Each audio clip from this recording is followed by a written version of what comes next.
ये बहुत ही बेहतरीन जो है प्रोग्राम परवरिश के नाम से जो रखा गया है। मैं तमाम वालिदैन को इस सेमिनार में अटेंड करने के लिए रिक्वेस्ट करूँगा, इल्तिजा करूँगा, क्योंकि बच्चों का जो टैलेंट है, जो एबिलिटी है, उसको अगर हम चाहते हैं सही वो रुख पर रहे, तो उसके लिए वालिदैन की जो ज़िम्मेदारी है बहैसियत परवरिश, तो वो समझना बहुत ज़रूरी है। वरना अल्लाह ताला ने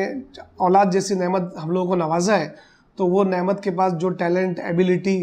दिया है, उसको सही रास्ते पे लाने के लिए, सही रुख देने के लिए हमें जो है उसकी ट्रेनिंग, उसकी वर्कशॉप में हिस्सा लेकर अपनी ज़िम्मेदारी समझना चाहिए। लिहाजा फिर मैं एक बार वालिदैन से गुजारिश करूँगा कि वो परवरिश के